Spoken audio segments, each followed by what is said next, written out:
We've had some questions about our tow vehicle on our camping videos. So today I put together a video that talks about how our Chevy Traverse tows our E-Pro camper.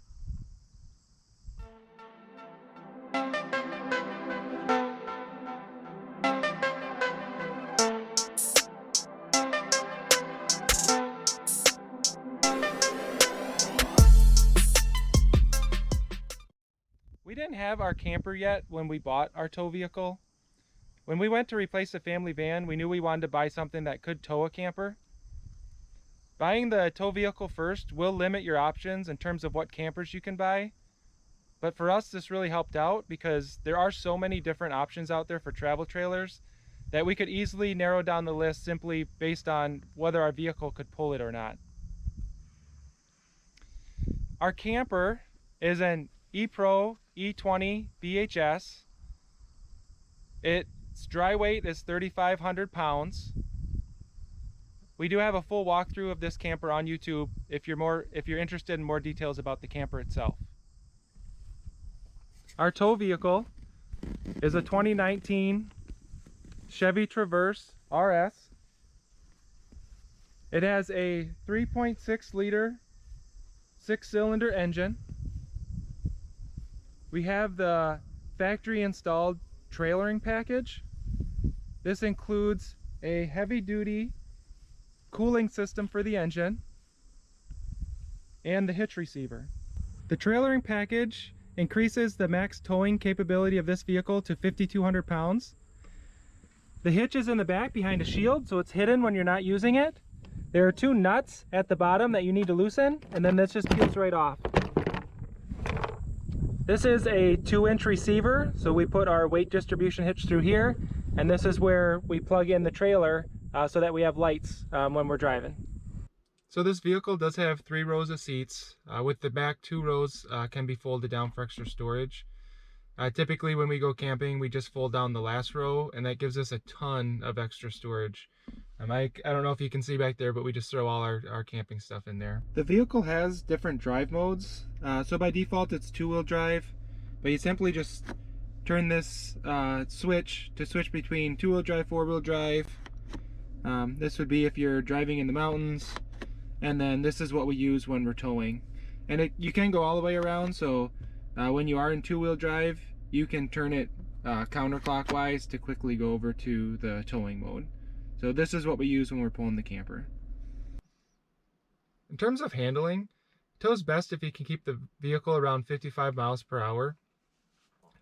It tows great on back roads, which is what I prefer, and handles curves just fine as long as you stay within the posted speed limits. When towing on the highway, I still just keep it around 55 miles per hour and let traffic pass. It's a lot less stressful and easier on the engine than trying to keep up with traffic going 65 or 70 miles an hour. In general, when towing at 55 miles per hour, the RPMs usually sit right around or just above 2,000, and it can handle small hills fine without jumping up, especially if you're already up to speed before you get to the hill. Steeper hills or hills that you hit that you then need to accelerate up, occasionally I'll hit 3,000 RPMs, and every once in a while maybe 4,000 if it's a really steep hill or if I need to accelerate a lot. We've noticed that the gas mileage varies a lot depending on driving conditions, but typically we see between 10 and 14 miles per gallon. We had about a 3-hour long trip through Illinois. It was mostly flat, and we went 55 miles per hour, and we got, according to the vehicle, 13.7 miles per gallon, which was great. But on the way back, driving on those same roads, we hit some storms. It was windy and rainy, and we only got right around 12 miles per gallon. If you do try to keep it up with traffic on the highway like I did originally, I was only getting about 10 miles per gallon when I did that. Next, I'll show you all the electronics that we use while towing our camper. But if you are finding this video helpful, please give it a like and consider subscribing to our channel. If you have any questions, leave us a comment and we'll get back to you. Also, stay tuned till the end of this video, and I'll talk about a few more things that I like about the Traverse as a tow vehicle for our camper. There are quite a few different electronics that we use while towing our camper. Our Traverse did not have a brake controller, an integrated brake controller, and when we went to the Chevy dealer to get one installed, they were a little bit confused and did some research, and we found out that we actually needed to get an electric brake controller for our Traverse. This plugs into the back where the plug is for the trailer, and then the trailer plugs into this. This will Bluetooth sync with your phone, and then on your phone there's an app that you run to be able to set the sensitivity, the strength of the brakes, and there's a button you can push to engage the brakes. It works pretty well. I've actually been kind of impressed with it. If the phone loses Bluetooth connectivity, it'll still work correctly. It'll still brake when you push the brakes on your tow vehicle, but you wouldn't have the option while it's not paired to adjust any settings or manually hit the brakes. That's not been a big problem for us. One tip I do have for that is to use an old phone. So I had an old phone laying around that I hadn't been using for anything, so I completely wiped it, and all I have on here is the mobile brake controller app. So I just load this up, and then I also bought a phone cup holder so that it's easily accessible. It just slides in here and then sits in the cup holder, so that if I need to brake at any time, it's right there and I can hit it. I also have just this little clear tote that I keep all the electronics in, because there are quite a few of them. The next thing I'll show you is our observation camera. So we bought this from the dealer. It goes on the back of the camper and allows you to see what's behind you, basically. So this is really useful when you're going down the highway. The trailer does need to be plugged in, and you need to have your lights on. You can't just use the automatic lights. You have to actually turn the lights to the on position or you won't get a picture. And then it just plugs into the cigarette lighter. And then I just set that up here so it's booting.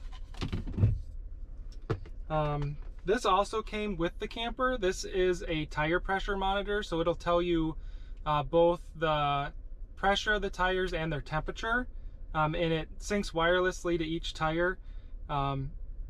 This came with the camper, and the directions all talked about the plugs on the tires having a sensor in them, and it was obvious from looking at those that they did not. So I contacted the dealer, and the sensors are actually built into the tire.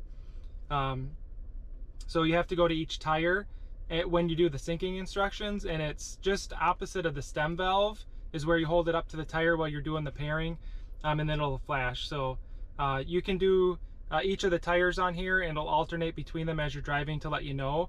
And there's also warnings if the temperature or pressure get too high or too low. It takes a little bit when you first boot it up to start getting any signal.